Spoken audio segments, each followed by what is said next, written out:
Masu kallon mu assalamu alaikum, barkanmu da kasancewa da ku a daidai wannan lokaci. Sunana Fatima Muktar Ɗanbata da yau muka tsinci kanmu a wannan kamfani na Umdutex. Ku biyo mu don ganin yadda tattaunawar mu za ta kasance. To assalamu alaikum. Amin wa alaiki salam. To barka da wannan lokaci. Barka. Za mu so mu ji suna da ɗan takaitaccen tarihin rayuwarka. Ok, sunana Umar Suleiman, an haife ni 1999 a jihar Katsina a Mani Local Government. Ina cikin wani gari ana kiran shi Duwan. So wannan shine sunana da garin da aka haife ni. Na yi firamare a Duwan, na yi secondary a Duwan secondary. So kuma daga haka sai muka tsinci kanmu fagen nema. Cikin yardar Allah gashi har mun tsinci kanmu a kamfanin Umdutex Nigeria Limited. Na ji an ce kamfanin Umdutex. To ya aka yi aka samu wannan suna? Umdutex sunana ne Umar Dan Ummi. Shine muka cire UM sai dan iya muka ɗauki D, Umdu sai tex kuma kowa ya san me textile take nufi. To sunan kai ka kirkiro shi ko kuma wani ne kirkiran maka shi? Gaskiya a lokacin da muka je za mu yi ma kamfanin mu rijista, za mu je wannan FRS da ake yin rijista na kamfani tun ma kafin kamfanin ya girma. So an ce wani abun baka san kamfanin zai kai haka ba. So shi yasa ko me ake so tun yana karami ka rene shi, ka yi mai kuma abu wanda yake mai kyau, mai inganci, ko da a ce wannan abun ta yadda dai zaka iya nema ta hanya halak, ta hanya mai kyau ka samu wannan abun. So yana da matuƙar amfani mutane ya zamana daga duk lokacin da ka fara yin sana'a ko mun ƙanƙanta ta kar ka rena ta, ka ƙirƙiri suna mai kyau, ka je ka yi rijista da FRS, gwamnati ko ina a san da zamanka. So mu kin ga mun yi wannan abun. Akwai Abubakar Ambassador Abubakar Ɗanwada. So kusan ina jin lokacin da ya faɗi ma na bashi suna, ya ce muka sa FRS suka ce wannan suna akwai wanda yake da suna Ɗan Umma ba zai yi ba kuma. So sai nake faɗi mai na tura mai.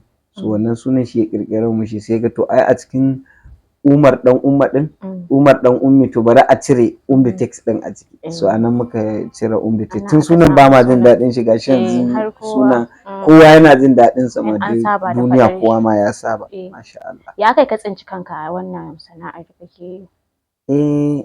Gaskiya sai dai in ɗan baki ɗan abu takaitacce wanda in zan faɗi maki ta yadda na tsinci kaina sai mu kwana muna yi.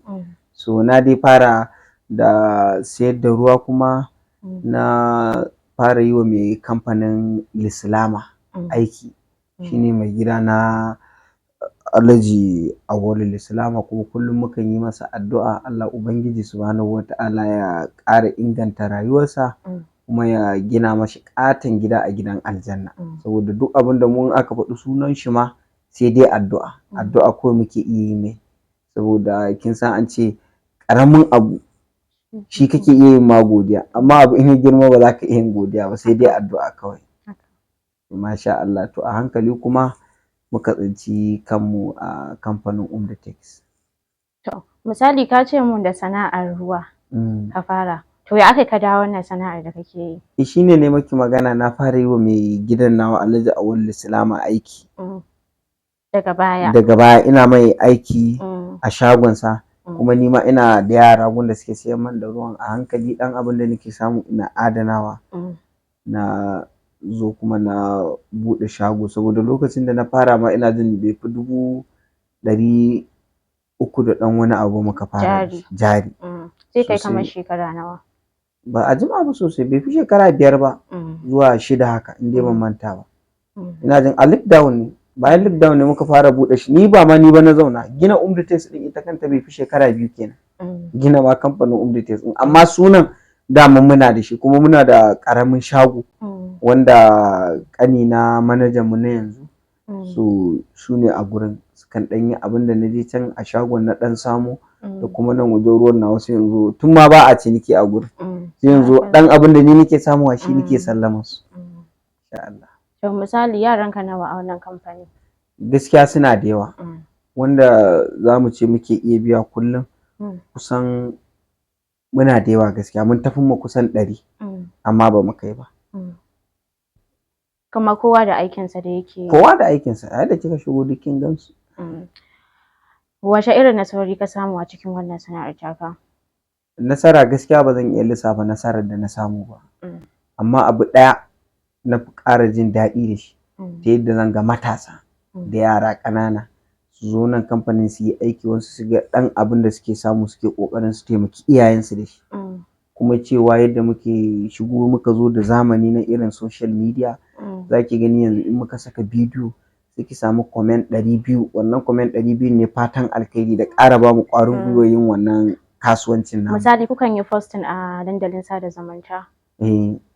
A social media duka wannan in ki handling ɗinmu shine Umdutex. Umdutex za ki gani, Umdutex Nigeria Limited. Wani irin ƙalubale, ba a rasa sana'a da ƙalubale, wani irin ƙalubale kuka fuskanta? Gaskiya ni ana faɗin ƙalubale, amma ni ban da wani ƙalubale da na fuskanta. Ko ƙalubale na ɗaya ne, shine in ga yadda nake ganin matasa ba Najeriya ba, ba Cameroon ba, ba sauran ƙasashe ba, za ki ga matasa, za ki ga matashi da ƙarfinsa da ƙwarinsa da girmansa da tsayi da komai, duk wani abu da ake nema ya kai matashi, amma sai ki gani wai sana'a yana daina sana'a ƙarama, kawai shi ya fi son yanzu to kuma yanzu ba za ta yi ba. To wannan ni shi nake kallo kawai ƙalubale, amma duk wani abu wanda ya shafi na wai kasuwanci babu wani ƙalubale, tunda ni na sa kaina. Kin ga ko duk abin da ka sa kanka ai ba za ka ga wahalar shi ba, kuma ba za ka ga ƙalubalensa ba. Misali kamfanin ku ne yake samar da kaya ko kuma siya kuke, kuna buga da kanku?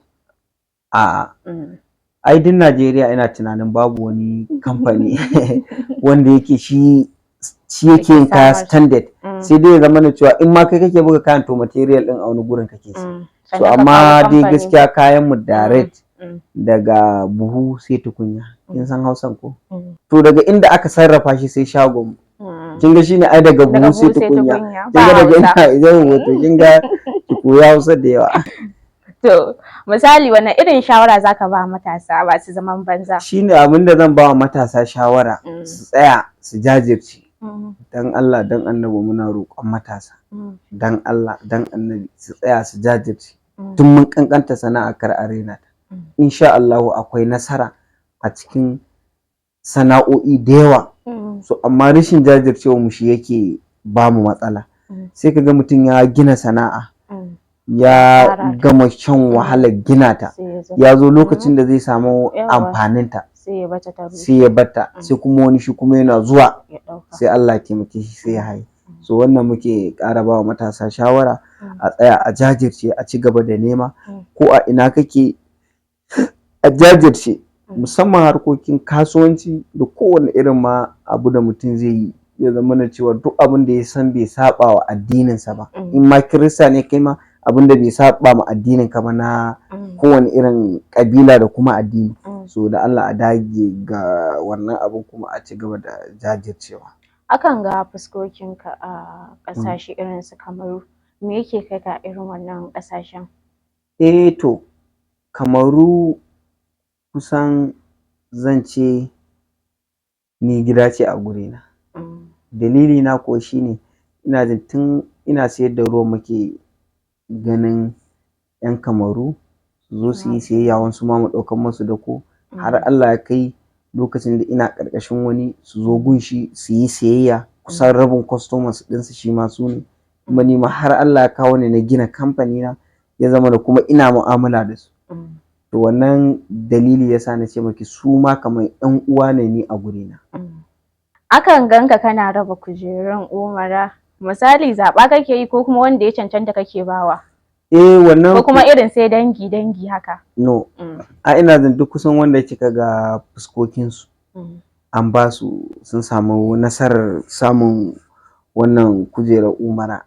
Dangi ba na sa su a cikin wanda zan saka, kin ga dangi su daban, amma wa'anda nake sakawa su ne wanda muke yin kasuwanci don in ƙara sawa al'umma sha'awar yin kasuwanci, shine dalilin da yasa muke yin haka. Kuma in mutum ya zo yanzu yana yin kasuwa, yanzu ba aikin gidan TV kike yi ba, sai yanzu aka zo aka ce an biya miki kujerar umara saboda dalilin aikin TV. Yanzu wanda da yake tunanin aikin TV ba aiki ne ba mai kyau, aikin ga zai dawo shi ma saboda kwaɗayin wannan kujerar umara ya dage ya ringa yi, kuma ke ma kuma zaki mayar da hankali akan shi, saboda daga kin yi magana zaki ce ai ta dalilin wannan aikin gidan TV kin samu nasarar samun zuwa ƙasa mai tsarki. So kin ga wannan dalilin in kika duba wannan kin ga cewa zai sa maki alfahari na cewa wannan abu ne wanda yake mai kyau, layi ne mai kyau wanda kike yi. So wannan dalilin shi yasa muke bawa mutane wannan kujerar umara don su ƙara dagewa su zage su ringa yin sana'a, wasu ma wanda suke na gefen su ko ƴan uwansu su ma su kalla su dage su ma da yin wannan yin kasuwancin da ake yi. Sannan kuma wasu masu irin wasu kasuwancin su ma muna so su ga yadda muke yi su ma su ɗauki wannan salon ne yadda za a ƙara taimakawa ya zamana cewa kowa, ba za a ce ba kowa, amma ya zamana cewa al'umma kaso 100 kaso 85 suna da abin yi, su kuma kaso 15 masu kaso 85 masu abin yi su tallafa wa kaso 15. A ziyarar da ka kai Kamaru, gashi mun ga rigar kama ga ta nan an sa Kamaru, ya ka tadda Kamaru kamar yadda ka saba ganin ko kuma wasu an yi canje-canje kuma kun kai ziyara guri-guri kamar irin gurare. Gaskiya da na je ƙasar Cameroon babu wani abu kamar yadda na faɗi masu kuma nake faɗi wa mutane. Kamaru da Najeriya kin san, kina jin Fulatanci? To kin san kalmar da Fulani suke cewa baba gotel, dada gotel, kaka gotel? Kai ma ko Fulani ko ba Fulani ne? Ai shi na tambaye ki. Kin sani to tsakanin Najeriya da Kamaru an riga da an zama ɗaya. A yadda ni na je, yadda nake tunani, yadda ake ban labari ko yadda nake tunani da na je sai na ga abin ya wuce haka. So gaskiya tsakaninmu da mutanen ƙasar Kamaru, dama ai sun sani Kamaru da Najeriya tunda kin ce ba kya jin Fulatanci, uwa ɗaya uba ɗaya muke kaka ɗaya. To shine ake cewa dada gotel, baba gotel, kaka gotel. To mun je garin Garwa mun ga yadda suka yi mana kuma mun ji daɗi. Mun je garin Marwa su ma mun ga yadda suka yi mana mun ji daɗi. Mun je garin Gaundare mun ga yadda suka yi mana mun ji daɗi. Mun je garin Biyarto mun ga yadda suka yi mana mun ji daɗi. Mun je Yawunde mun ga yadda suka yi mana mun ji daɗi. Mun je Douala mun ga yadda suka yi mana kuma duka mun ji daɗi. Kuma muna ƙara yi musu addu'a Allah Ubangiji Subhanahu wa ta'ala ya ƙara inganta rayuwarsu, yadda muka je muka tare da su a haka Allah kuma ya ƙara tara mu a gidan aljanna Firdausi.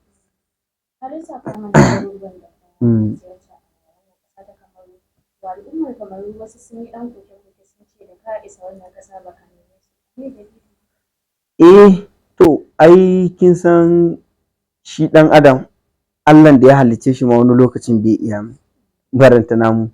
In kika ɗauka duk taron da muka yi muna iya samun mutum sama da mutum, wani lokacin sama da mutum 500 wanda za su je, banda wanda za su kalla a waya. Kuma abin nan ina tunanin tun da kamfanin Umdites ƙasa da wata ɗaya da zai yi tafiyan nan, ai mun sanar muka ce insha Allahu za mu zo ƙasar Kamaru. In mun zo ƙasar Kamaru za mu je mu kama hall inda za a yi taro. So kin ga sefa da naira kowa ya san da bambanci. So ki duba dai irin kuɗin da za mu je mu kashe mu kama hall, mu gayyato kowa da kowa, mu tura tag da duk wani abu, duk abin da za mu yi fa biya muke yi. Muka tura duk dan saboda mutane kar wani ya ga cewa an je gidan wancan ba a je gidan wancan ba. A rana ɗaya in za ka zo duka, in duk garin da muka je idan za mu iya yin wata guda, akwai wanda mu ce sai mun je gidan kowa, akwai wanda za mu taho ba mu je gidan shi. To shi yasa muka fitar da wannan cewa mu kama hall mana. In muka kama hall na gurin taro, kowa shi ma a waya idan muka ce za mu tuttura ma kowa shi ma ba za mu iya ba. In kika duba iya mutum biyar kake iya tura ma abu ɗaya a lokaci guda. To ni ina da nambobin mutane a Kamaru ya kusan namba mutum 8,000 wanda suke wayata, zan ɗauko zan nuna maki za ki gani kuma za ku haska da wanda suke kallon mu su tabbata. To ta yaya kullum zan iya tura wannan abun, sannan a rana a nambai muna iya samun message ɗin mutum 800 ko mutum 500 ko mutum 1000. To wannan mutanen ta yaya za ka iya yi ka ce ka sanar da kowa ko ka je kowa gidansa? Ai ba zai yi ba.